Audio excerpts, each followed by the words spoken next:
Ya, saya ingin menyampaikan bahwa memang dalam konteks Daniel ini kita harus membahas sebagian daripada nas-nas ini. Makanya penting sekali kita membaca firman Tuhan. Seperti Sefanya, Hosea 4 ayat 6 berkata, ini saya mau kasih tahu ayat pengantar kita hari ini. Umatku binasa karena tidak mengenal Elohim. Karena engkaulah yang menolak pengenalan itu, maka aku menolak engkau menjadi imamku. Dan karena engkau melupakan pengajaran Elohimmu, maka aku juga melupakan anak-anakmu.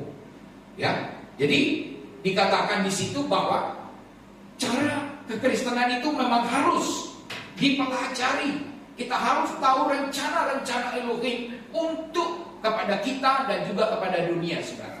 Ayat di dalam ini memberitakan kepada kita bahwa sejarah tidak bisa dipungkiri oleh apapun. Alkitab mencatat bahwa Nebukadnezar, seorang raja Babel yang Tuhan izinkan memerintah atas dunia dan seluruh binatang, ada di bawah kuasa seorang raja Babel. Begitu berkuasanya raja Babel, sehingga apa yang terjadi? Semua Tuhan izinkan, dia katakan, akan datang dari utara penguasa yang sangat kuat untuk menduduki tanah Yehuda. Dan ini semua digenapi, saudara. Kenapa hal itu terjadi? Kita selalu koreksi kepada diri kita masing-masing, kayak di Israel. Ya, karena perbuatan Israel dalam ketidaktaatan, maka Tuhan berkata, aku akan mengutus hambaku untuk menduduki tanahmu sendiri. Engkau akan dijajah dan engkau akan dibuang ke tanah Babel, saudara.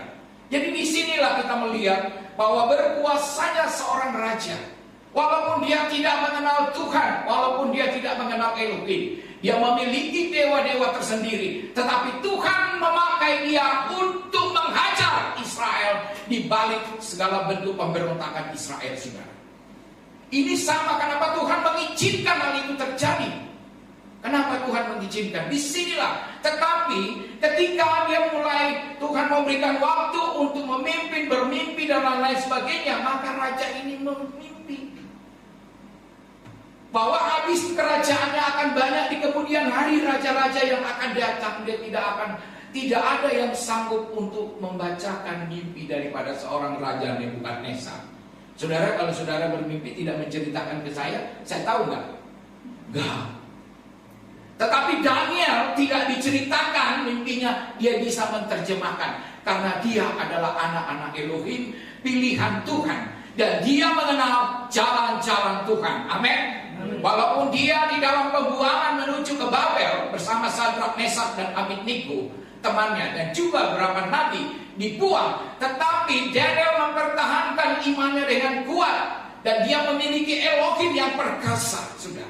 Tetapi bagi seorang raja Nebukadnezar, walaupun dia tidak mengenal Tuhan, tetapi Tuhan memakai dia. Di dalam ketidaktahuannya, dia tanya kepada Tuhan, siapa yang bisa menerjemahkan? Tampillah Daniel, saudara. Di sini kita bisa melihat bahwa Daniel betul-betul diurapi Tuhan dan dia bisa menerjemahkan. Umat pilihan Tuhan tahu rencana Elohim ke depan.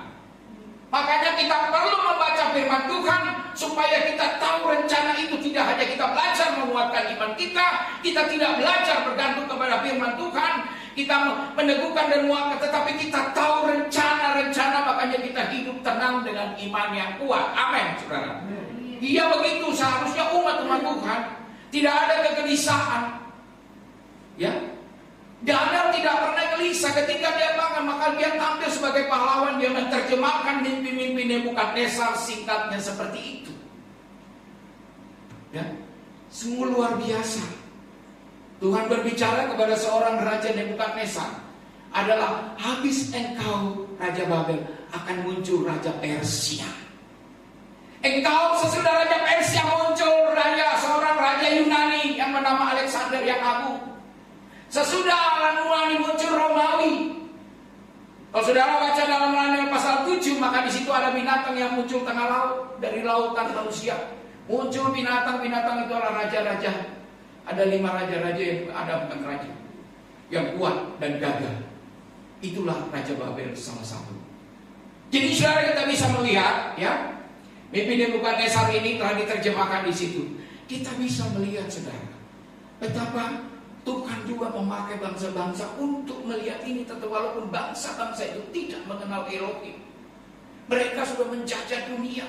Mereka pengetahuannya besar, mereka punya senjata yang kuat, mereka punya pasukan yang besar dengan manusia raksasa-raksasa di zaman Babel, saudara. Tetapi kenapa Tuhan tidak mempercayakan mereka? Itulah pilihan yang terbaik. Tuhan memakai Israel, saudara. Itulah sebabnya Tuhan memberi ajaran sampai sekarang, karena Tuhan ingin menggenapkan satu rencana yang agung. Amin. Di situ kita bisa melihat bahwa betapa sungguh luar biasa bagai rencana Tuhan yang agung. Ada rencana dalam Hosea tadi 4 dia katakan, engkau harus mengenal rencana-rencana Elohim. Binasalah orang yang tidak mengenal rencana Elohim. Banyak orang malas membaca firman Tuhan. Banyak orang malas datang ke gereja. Dia lebih enak ini. Ada yang pikirannya sinkretisme, ragu terhadap kekristenan. Ada banyak bingung-bingung diakibatkan oleh makan, minum, harta, benda, dan lain sebagainya. Bingung dengan dirinya sendiri, saudara. Padahal kalau kita sudah di dalam Tuhan, kita sudah tahu tujuan dan rencana Elohim buat kita, rencana kehidupan kita, rencana keluarga, dan rencana masa depan. Kita sudah tahu dunia sedang seperti ini. Itulah kehendak Tuhan mengajarkan kita, sehingga kita paham apa arti rencana Elohim buat setiap umat-umat Tuhan, saudara. Ya, boleh ditampilkan slide hari ini. Kita lihat slide, saudara.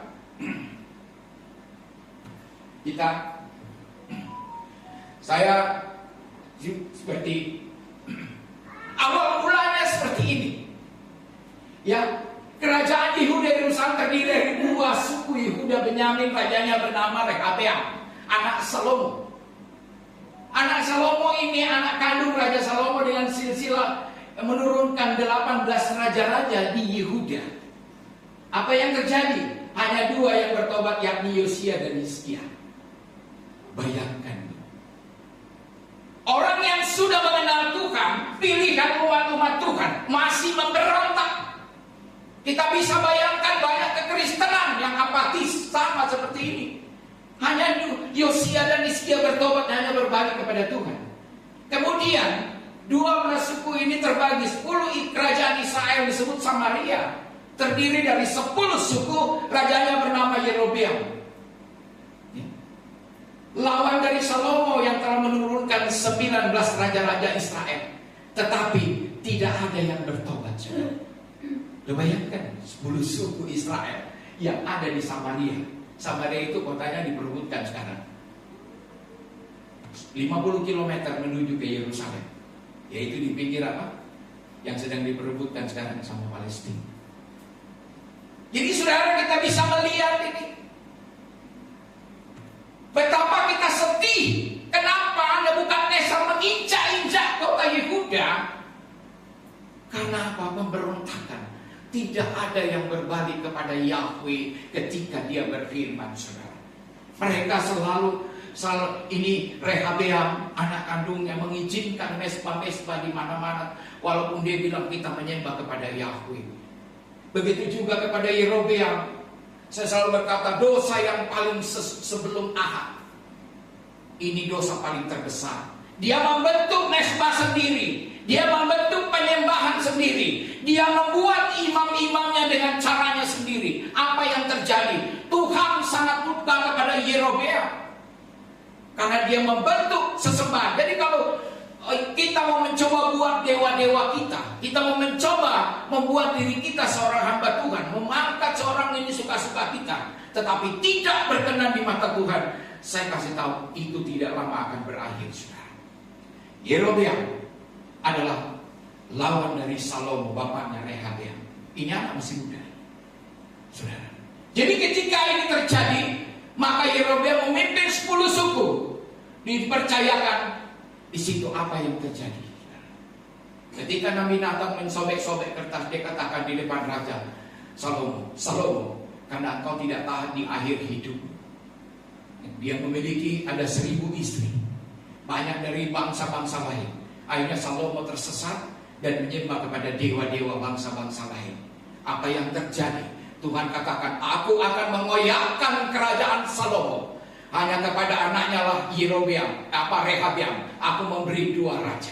Tetapi kepada 10 kerajaan, yaitu Raja Samaria, aku akan memilih seseorang. Musuh daripada Salomo itu Yerobeam. Setelah dia tahu Salomo meninggal, dia kembali. Dia memimpin 10 suku Israel untuk memberontak. Sisanya hanya kembali kepada Yehuda, anaknya Salomo. Cuma 2 suku. Yehuda, ini yang membantu Benyamin.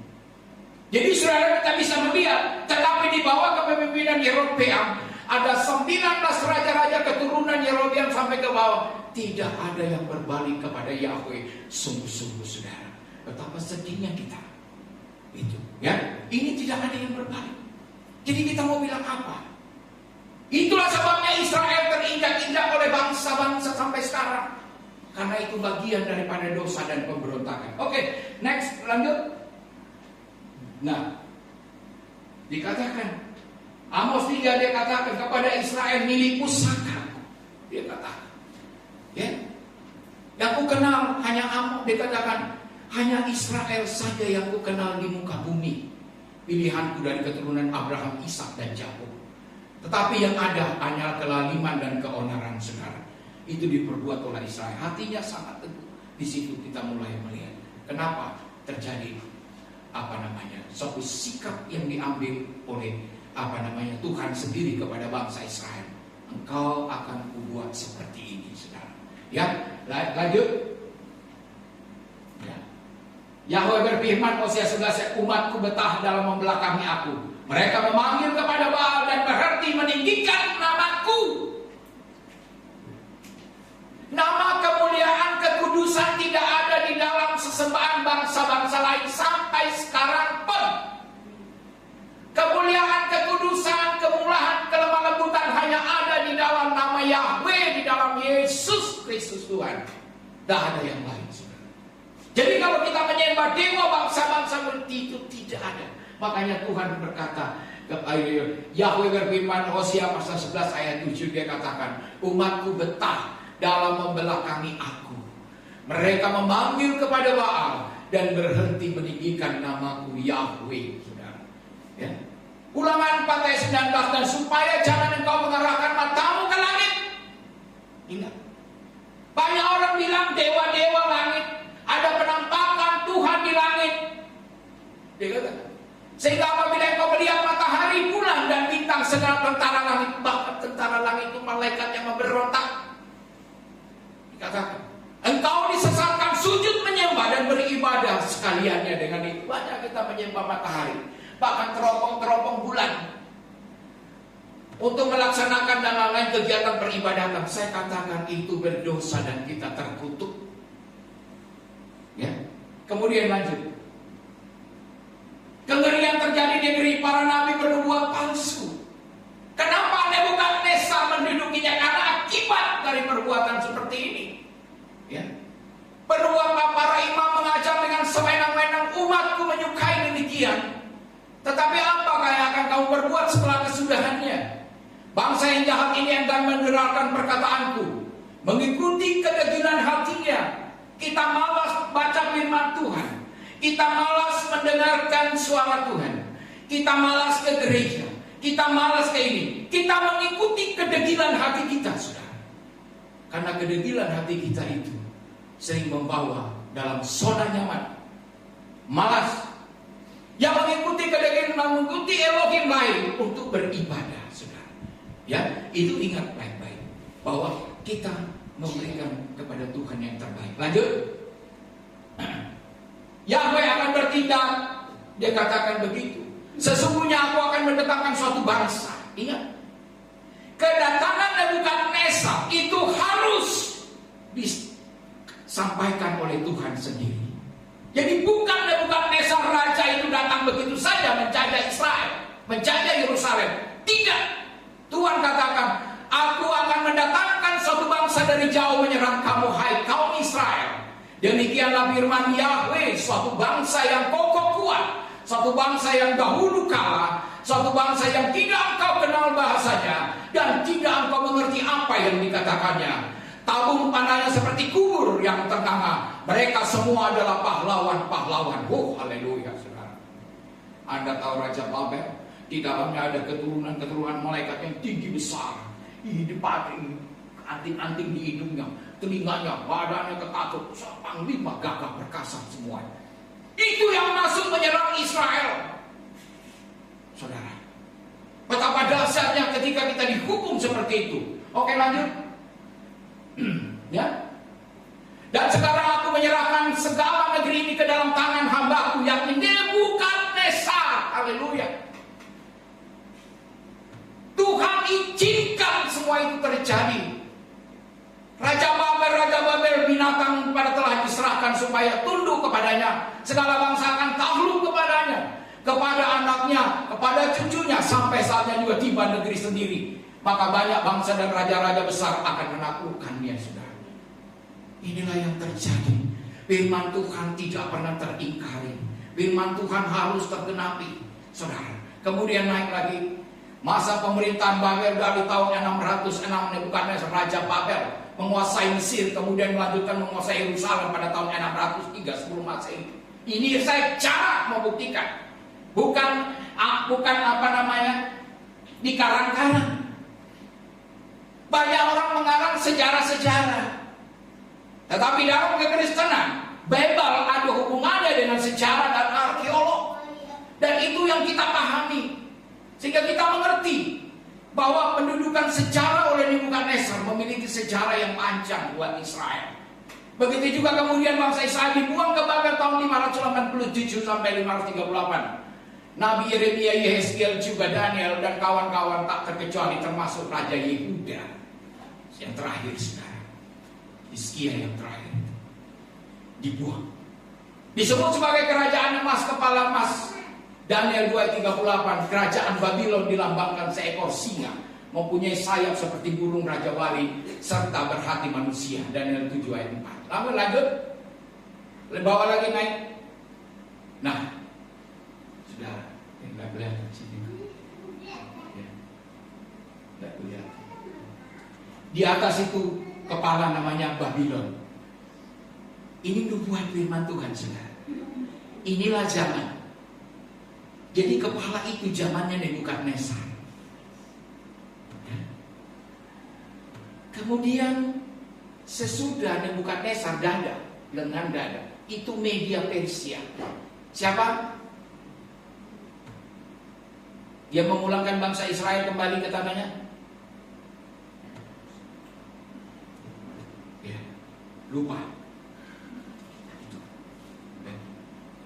Terus Media Persia, dialah yang memulangkan bangsa Israel kembali ke Yerusalem, membangun tembok Yerusalem, Yeremia dan lain sebagainya. Dan kemudian datang lagi Greece. Siapa ini? Kerajaan Yunani. Alexander Agung yang besar. Zaman Yunani inilah orang-orang Yahudi tidak berkutik. Sastra pengetahuan, filsafat, bahkan kebudayaan Yunani sangat besar mempengaruhi seluruh jagat, saudara. Mulai bahasa yang disebut bahasa Koine harus ditanamkan di sana. Jadi bahasa Ibrani hanya dipakai di dalam tekilat doa saja. Tetapi bahasa sehari-hari harus menggunakan bahasa Koine, Yunani, Greek. Itu fakta. Jadi kalau saudara baca kitab Daniel sampai ke situ, ya ini bicara zaman tahun 338 sebelum Masehi. Ya. Alexander Agung perkasa, bahkan sampai ke India, dia taklukkan India. Dia taklukkan, mau masuk ke Indonesia, di Asia nggak sempat karena dia sakit malaria. Seorang raja muda yang agung, umur 33 tahun. Dia penuh ambisi, dikawal oleh 4 jenderal. Jenderal inilah yang nanti akan berpengaruh, saudara. Ketika itu sesudah zamannya Yunani, muncul kembali Romawi yang gigi besar, yang memiliki kekuatan besar. Inilah banyak penyiksaan orang-orang Kristen, saudara. Dari sinilah Yesua mesti hidup di sini berjalan. Di sinilah semua banyak rasul-rasul tersiksa. Zaman Romawi itu. Ya, ini bicara zaman. Jadi Daniel menerjemahkan pemikiran Tuhan ke masa depan, bahwa sesudah Yunani akan datang Romawi, sesudah Romawi akan muncul suku-suku bangsa di situ. Ya, naik sekali lagi. Ya, pada tahun 5 oh ya, maksudnya itu Persia tadi, Raja Koreshi. Koreshi atau Sirus mengalahkan Babel, jadi Raja Babel ditaklukkan, saudara. Itu seizin Tuhan juga. Ya, kembali ke Yerusalem, mendirikan kembali bait Elohim. Itu Esra mulai berperang, terjadi pada zaman Nabi Yesaya. Masa kejayaan Persia 538 sampai 300 sebelum Masehi disebut sebagai kerajaan Perak. Itu yang ada di dada, Perak. Itulah lambang patung. Ini bicara zaman. Bagaimana orang itu penyembahannya kepada Tuhan pada zaman itu. Bagaimana orang beribadah kepada Tuhan dengan cara-cara seperti itu. Ya. Kemudian Persia, lanjut, sudah Persia muncul pada tahun 300 kemenangan besar Alexander mati di Babel dalam usia 30 tahun. Ia mendirikan kota Alexandria dalam waktu singkat, mendirikan 70 kota. Pengaruh Alexander luar biasa. Di situ lahirlah filsafat-filsafat yang hebat, Aristoteles. Lahirlah semua yang hebat-hebat. Alexander mempunyai jenderal yang disebut Diadochus, sangat terkenal. Kemudian setelah kematian Alexander, maka ketiga jenderal membagi 4 kerajaan dinasti Antiochia. Itulah muncul dinasti-dinasti, saudara. Ya, nanti kawin mawin lagi-lagi kerajaan Romawi. Ya, lanjut. Kerajaan Romawi. Ya, antara Yunani dan orang Roma ini tinggi-tinggi besar, mereka seperti raksasa. Penggabungan di situ. Tahun 70 pemimpin Romawi yang terkenal siapa? Julius Caesar. Dialah yang punya ambisi yang membawa kejayaan Romawi besar. Roma, itulah kejayaannya yang disebut dengan Julius Caesar. Disebut sebagai kerajaan besi. Kalau sudah baca dalam pasal 7, maka binatang 4 ini muncul dari lautan manusia. Inilah terakhir raja itu. Lanjut, kita lanjut terus. Kaki yang bercampur tanah liat adalah keturunan Romawi dengan Yunani. Ini kawin campur sehingga apa? Kerajaan yang dipimpin berapa? 10. Kalau dia 10 tanduk, banyak 10 kaki itu terbangun daripada apa? Kawin campur antara Yunani, Romawi, bahkan ada Yahudi juga kawin dengan istrinya perempuan dan lain sebagainya. Nah, itulah yang disebut kaki. Kaki yang penuh tanah liat, saudara. Ini ingat, ini nubuat ke depan. Sekali lagi saya katakan, tolong. Dan kemudian naik lagi sekali lagi. Baik. Sebuah batu penjuru tanpa perbuatan manusia, dialah Yesus, saudara. Mana lambang? Gambar tadi tolong diperlihatkan. Mundur ke bawah. Lagi. Ini Medo Persia. Batu yang terungkit itu adalah Yesua. Dia akan menghancurkan zaman. Dari Babel sampai dengan Romawi, dia hapus semua dengan cara seperti itu. Termasuk dengan penyembahan, termasuk apapun. Tuhan katakan, aku akan membuat perjanjian yang baru kepada umatku. Saudara, ingat, sejarah sudah berlalu, tetapi Yesua datang menghancurkan zaman ini. Jadi ini bicara tentang zaman yang harus dirubah. Zaman itu dirubah supaya kita bisa tahu apa sih yang dilakukan di zaman itu ketika Yesua mesti hadir. Dia seorang bangsa Yahudi. Dia juga dari keturunan Yehuda. Dia adalah singa dari Yehuda. Tetapi Tuhan izinkan dia seperti batu yang mengungkit kaki patung. Patung itu langsung roboh. Jatuh. Boom. Hancurlah zaman itu, saudara. Ini sejarah dan fakta. Inilah yang harus kita ungkapkan, bahwa ternyata Tuhan mempunyai rencana yang dahsyat luar biasa. Itulah sebabnya dinubuatkan dalam Yesaya, dinubuatkan dalam Yeremia, dan menghasilkan Yesua menghantam kaki itu dan zaman itu roboh dan memulai kehidupan baru di mana kita harus masuk di dalam penyembahan, di dalam roh dan kebenaran. Bukan lagi kepada datang ritual-ritual, bukan datang lagi kepada imam-imam dan melakukan perjanjian lama, tetapi kita dirubah. Bagaimana kita menyembah di dalam roh dan kebenaran. Nah, cara perubahannya juga kan luar biasa. Mungkin banyak orang nggak tahu bagaimana cara kedatangan Yesus. Kedatangannya kan pekerjaan-pekerjaannya itu mulai mati, menderita mati di kayu salib. Itulah batu. Luar biasa kan Tuhan bekerja. Nah, cara kita menghadapi sesuatu persoalan-persoalan ini, inilah yang kita paham bahwa rencana Elohim buat setiap umat-umat Tuhan, sehingga kita memiliki iman yang teguh, tidak goyah. Apakah Tuhan orang lain juga akan campur tangan di dalam kehidupan batu ini? Tidak bisa. Rencana-rencana di perjanjian lama itu harus digenapi di dalam Yesua, dirobohkan dan dibangun kembali.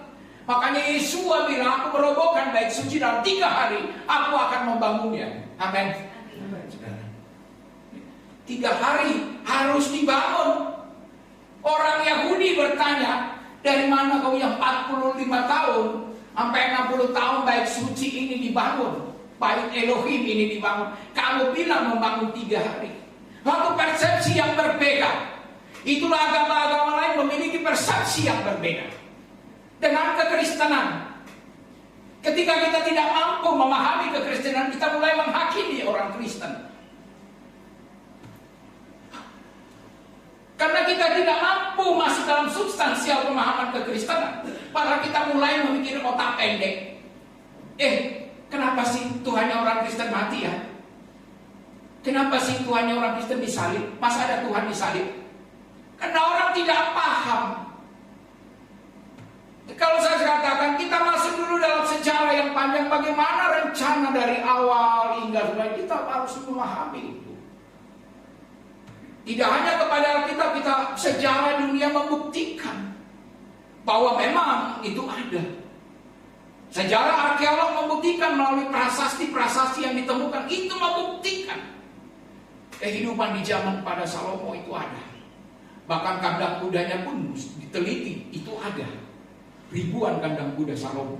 Jadi saudara, di sini kita bisa pahami bagaimana kehidupan kekristenan ketika kehadiran Yesua, dia datang merubah sesuatu itu. Orang katakan, oh dia tidak.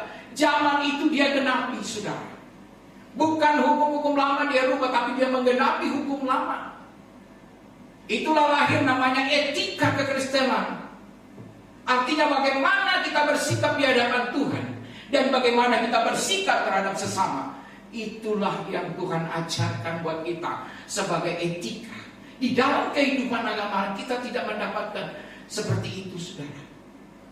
Mungkin ada moral tentang berbuat baik, mungkin ada moral tentang bagaimana mencintai, mungkin ada moral bagaimana, tetapi ingat, di dalamnya tidak memiliki etika antara Tuhan, bagaimana menyembah kepada Tuhan, dan bagaimana berbuat kepada sesama. Hanya di dalam kekristenannya itu ada, saudara. Ada amin? Iya. Itu yang kita pahami. Sehingga kemunculan Daniel memberikan itu. Itu binatang, ada berapa binatang yang muncul? Ya, ada 10 tanduk, yang lain-lain semua digenapi. Lantas kalau zaman ini sudah digenapi, kita masuk di dalam pewahyuan. Masuk di dalam apa? Nubuat-nubuat berikutnya. Makanya kemarin saya katakan, gereja itu sesudah Yesua muncul gereja. Gereja-gereja ini juga memiliki 7 perkara, 7 persoalan. Itu yang disebut kakidian atau menorah yang ada di luar apa namanya itu, penyembahan bait suci di perjanjian lama. Ini yang ada di luar. Dan bagaimana kita memahami ini? Kita harus memiliki suatu pemahaman bagaimana mengenal Tuhan yang saya sembah, bagaimana mengenal Tuhan yang saya puja. Dan ini kenapa Yesua harus kita puja. Dan banyak-banyak persoalan di sini kita bahas. Mungkin ketika kita baca surat Wahyu atau Daniel dikatakan tadi bahwa seorang tua lanjut usia, maka datanglah seorang muda yang datang kepada. Mungkin kita berpikir bahwa itu Bapak Yahweh dan ini anaknya. Interpretasi terjemahan banyak seperti itu. Sehingga penilaian terhadap Yesus itu selalu dibatasi. Oh, dia hanya penghubung. Banyak ini yang kita lebih interpretasikan dengan namanya seperti apa? Interpretasi alegoris seperti itu. Padahal kita nggak tahu bahwa itulah jelmaan Yahweh sendiri. Firman itulah yang datang kepada Bapaknya. Firman itulah yang menjadi manusia. Kemudian diberikan kuasa. Dan semua orang menyembah Dia. Seluruh bangsa, seluruh menyembah Dia. Apakah firman itu akan jadi terurai kembali setelah jadi manusia? Tidak, dia mengokohkan dirinya sebagai pemimpin dan raja. Dengan tubuh yang sempurna dan kekal. Itulah sebabnya waktu dia masuk di tembok, dia bisa masuk. Sampai murid-muridnya bilang, dari mana ini datang? Yeshua, kok bisa ada? Semua pintu terkunci. Karena kesempurnaan dari tubuh itu bisa menembus masuk ke dalam. Ya, jadi kita bisa paham. Dan interpretasi perlu didiskusikan. Dan banyak orang tidak tahu apa. Ini ketika kita mengambil sikap sendiri terhadap terjemahan ini, acap kali kita banyak aliran muncul. Oh, Yesus bukan Tuhan, walaupun dia Kristen. Karena dia melihat itu. Ada lagi ketika kita mengenal Bapa Yahweh, dia tahu itu Yesus datang kepada Bapa Yahweh. Yesus juga tersendiri, Bapa Yahweh tersendiri. Mulai interpretasi kita seperti itu. Makanya perlu diskusi dan perlu pengajaran yang bertanya kita supaya kita jangan tersesat untuk memahami hal itu. Ya. Ini yang sebabnya Tuhan inginkan kepada kita jiwa-jiwa yang Tuhan ingin. Kenapa Tuhan bilang dia datang menghantam batu dan zaman itu? Karena Tuhan mengasihi saudara dan saya. Dia ingin menyelamatkan kita, saudara. Dia harus menggenapi dirinya sendiri. Firman itu dabar, kalam, menjadi manusia. Ya kan? Firman atau dabar atau kalam itu menjadi manusia. Dia tinggal di tengah-tengah kita. Sampai 33 tahun dia ada di tengah-tengah kita. Pertanyaan sebagai manusia, Tuhan kok cuma 33 tahun, tidak sampai 70 tahun. Bukankah Mazmur 90 ayat 80 berkata, umurmu 70 sampai 80 tahun. Tuhan berkata tidak. Tuhan sendiri akan melaksanakan misi itu. Jadi kita mesti paham misi itu. Kenapa sampai 33 tahun saja Yesus? Kok yang lain bisa panjang umur? Itulah sebab saya katakan bahwa Tuhan ingin memberi pelajaran buat kita. Bahwa sampai saat itulah penggenapan harus terjadi. Dan aku harus hidup seperti itu. Sesudah itu aku harus naik tahta di dalam rohani. Saudara kalau tahu Yesus sudah ada di atas, duduk di atas tahtanya mengadili semua. Jubahnya udah turun ke bawah. Amin. Nah, mata rohani dalam Yesaya saya selalu melihat. Makanya saya selalu menyembah Tuhan seperti ini. Saya katakan karena jubahnya turun memenuhi bumi dan dia sudah duduk di dalam tahta rohani. Di dalam rohani, saudara. Sembahlah dia dan batinmu melihat dia sedang duduk. Dan itu dilukiskan banyak di dalam suatu kebenaran firman Tuhan. Oke, lanjut terus ke bawah. Terus lagi.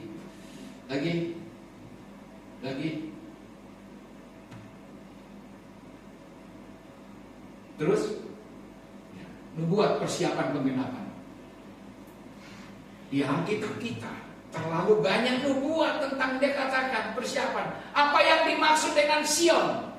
Dari Sion datang pengajaran firman Yahweh dari Yerusalem. Ya, kita baca Yesaya 2 ayat 1-5.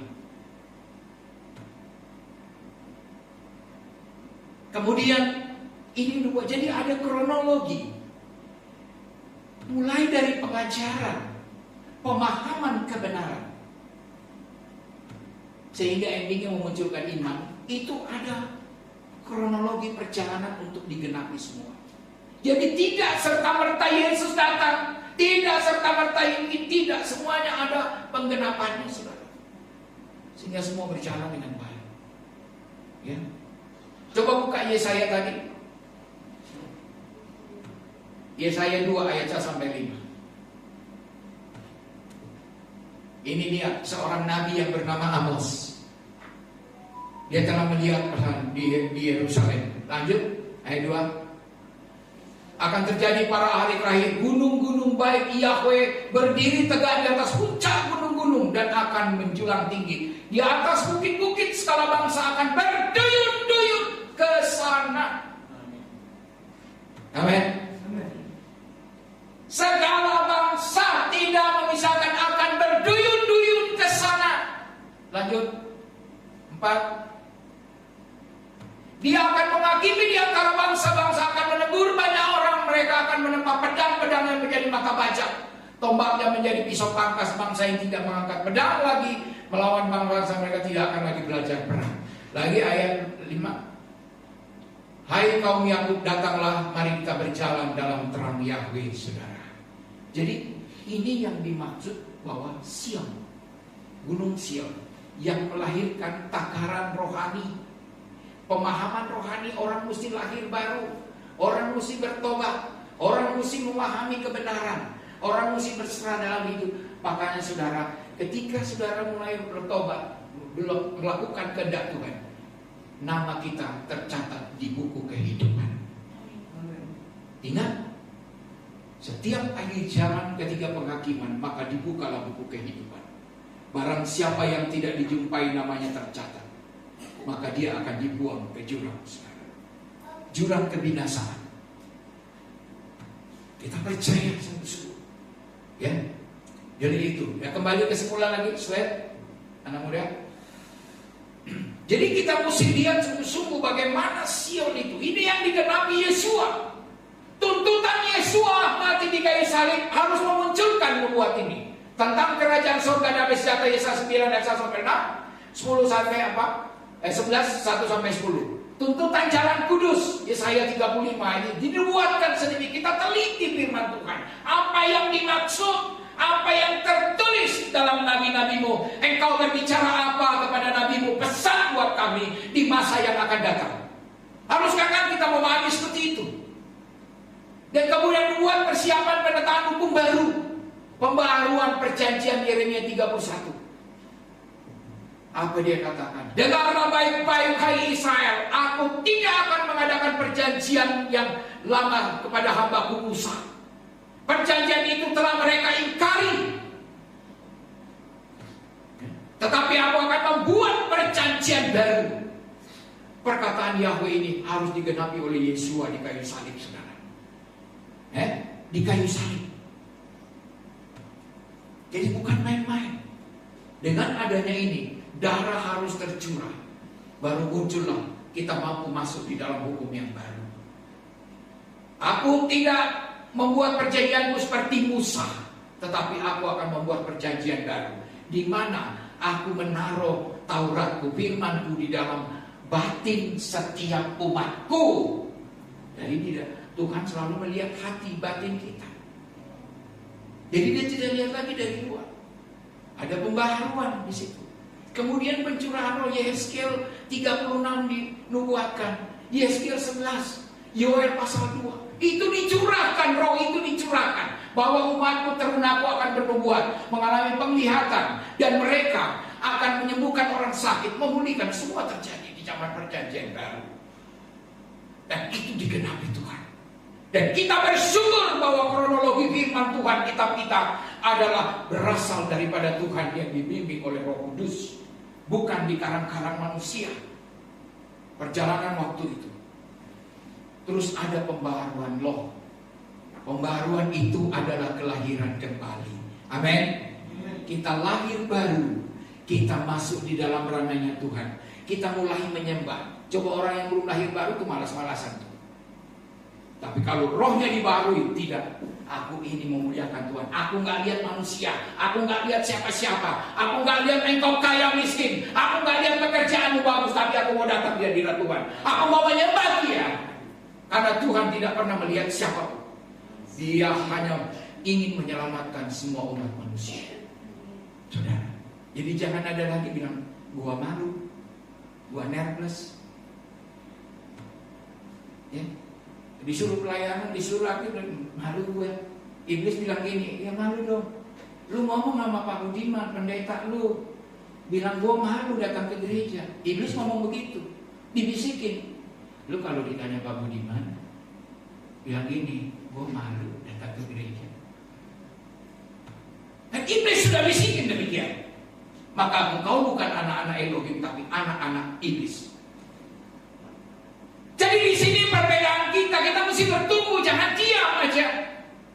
Pendeta udah berkoar-koar, nanti Tuhan tanya, Tuhan, aku makan, aku nggak tahu. Kan sudah saya kirim hamba aku ke kamu. 10 kali dia ngomong sama kamu, kenapa kau nggak dengerin? Malaikat Gabriel bawa dia, rantai buang di neraka, masuk dia. Nah di sini jangan anak-anak muda masuk neraka, nggak bertobat. Ya. Jadi saya mau kasih tahu. Jadi di sini pentingnya kita, banyak sekarang ajaran-ajaran dari mana, kalau kau nggak dibangun di atas ajaran yang kuat, kamu akan oleng. Mana sih kau mau dengerin nih yang kesini, atau kau dengar YouTube aja. Tujuan kita bergereja supaya kita juga diberkati Tuhan sebagai ahli warisnya Tuhan. Tujuan datang ke gereja, kita bersekutu. Karena di surga nanti Tuhan melihat, oh ini orang biasa bersekutu, oh ini malas dia, enggak. Pasti waktu di dunia ini enggak, malas ke gereja, enggak mau bersekutu. Padahal di surga itu kita hanya kumpul sama saudara-saudara memuji Tuhan.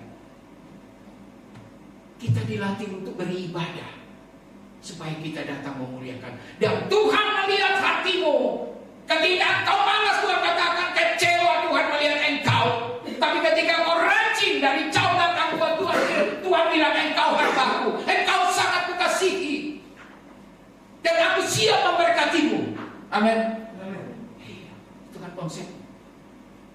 Banyak orang bilang aku nggak mau, aku ada urusan lebih penting. Saya katakan ke gereja saja dulu. Berarti engkau mendahulukan Tuhan. Tapi sepanjang kau punya urusan lebih penting dan kau ikuti itu, saya mau kasih tahu, engkau tidak cinta Tuhan. Mulutmu boleh berkata, oh haleluya, saya kata bullshit. Setahu saya, dunia berbeda dengan dunia hukum kekristenan.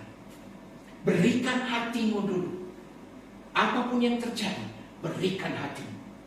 Engkau lihat para rasul, Petrus disalib terbalik, Paulus tangannya ditarik putus, ya. Semua nabi-nabi dipancung lehernya, bahkan badannya dipotong. Tidak ada yang menikmati kesenangan saudara. Tapi kita sekarang itu menggampangkan persoalan. Kita diberkati Tuhan, kita enak-enak pakai baju bagus, hidup di hotel, makan yang enak. Kita perlihatkan ke orang, oh gua makan yang kayak ini. Tuhan tidak lihat itu saudara. Ketika saya kilis balik semua YouTube, saya melihat belahan dunia. Saya dilihat di mana? Di Filipina saja, bekas makan itu diolah kembali, dijual di warteg.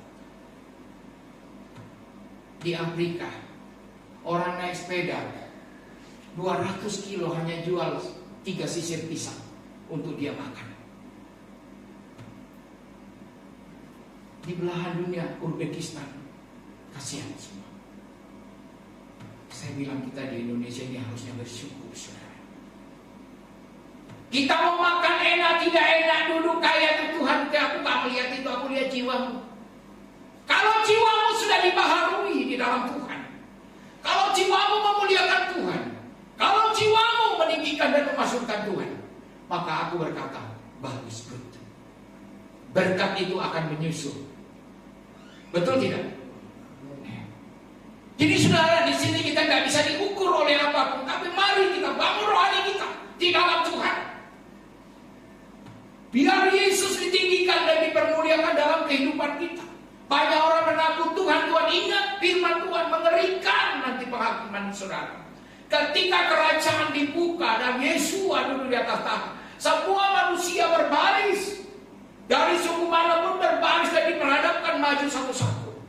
Apa kita tidak mengerikan ketika melihat api di bawah membakar? Api yang di kompor itu bisa 1000 kali lipat.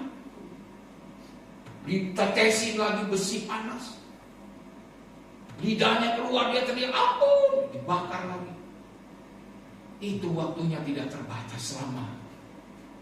Kalau kita boleh hidup 80 tahun, tapi orang disiksa ribuan tahun, berabad-abad dia di dalam. Teriak ampun.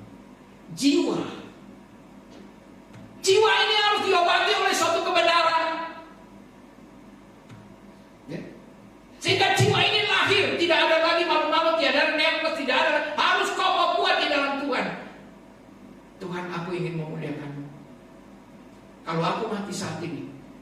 Aku bersyukur karena Tuhan siapkan surga buat aku. Ya. Roh maut sedang bekerja keras. Para dukun-dukun, para ahli sihir, tukang sihir, semuanya sedang membuka tangannya, membuka lowongan kerja. Siapa mau bekerja sama tukang sihir? Kalau agama lain dia bilang ada masuk surga, ada bidadari di sana, orang senang semua masuk itu. Kalau di kita tidak ada kawin-mawin, bicaranya pujian penyembahan kepada Yahweh saja. Ya, step naik lagi satu, masih ada kah? Habis? Oh habis. Berarti sudah mulai habis. Ya, jadi udah 3 kali saya bicara tentang Daniel. Jadi saya minta anak-anak muda betul hafal, karena ketika kau berkhotbah, kau bisa paham itu. Jadi pahami dulu semua sejarah itu, baru kita bisa menjelaskan sesuatu. Kalau kita tidak mumpuni dalam ajaran yang kita ajarkan, kita sendiri bimbang. Kita hanya pilih-pilih ajaran mana yang mau ku ajarkan supaya ini bisa, supaya gue khotbah yang bagus. Bukan itu, Tuhan tidak lihat kok khotbah bagus tidak bagus. Biarkan Roh Kudus bekerja. Ya. Biarkan Roh Kudus bekerja. Kita sekarang ini kan banyak antara orang ini. Banyak orang bilang saya tahu firman. Betul. Semua orang tahu firman, tapi apakah dia hidup di bawah bimbingan firman Tuhan? Kalau kita mau hidup di atas satu kebenaran, maka kita mesti bayar mahal. Kita mesti mengosongkan segala ketertarikan kita kepada harta duniawi. Kita mesti mengosongkan diri, mata kita tertuju kepada lain-lain sebagainya. Ini sangat sulitnya kepada manusia, saudara. Udah Tuhan berikan rumah yang bagus, Tuhan berikan pekerjaan yang bagus, tiap hari masih mengeluh. Tuhan berikan pekerjaan, uang ini, kadang-kadang kita mau dilatih, anakku aku mempercayakan perkara kecil dulu ya, kamu penghasilannya begini dulu. Kita bilang aduh Tuhan begini dulu. Tuhan bilang bagaimana aku mau percayakan perkara yang besar, sementara perkara kecil saja engkau tidak setia di hadapanku. Amin saudara. Jadi ketika kita bebas, puas dengan perkara kecil, maka Tuhan bilang, aku tambahkan lagi perkara yang besar. Kita diberikan pekerjaan yang terbaik. Kita diberikan dengan jaminan yang terbaik.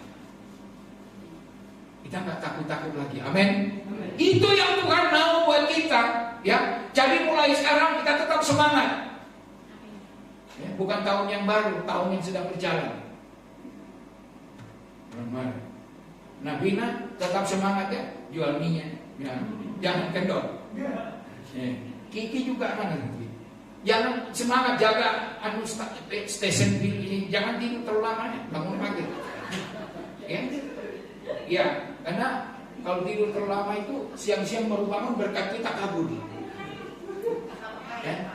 Bangun jam 4 pagi berdoa, Tuhan ini PlayStation kirimkan jiwa-jiwa untuk bermain supaya saya ada duit.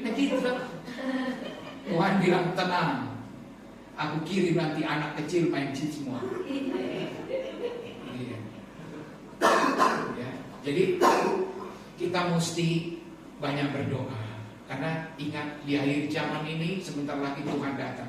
Kalian lihat nggak tanda-tandanya? Anginnya saja udah berhembus berbeda. Saya sering hirup dari luar, kok anginnya berbeda.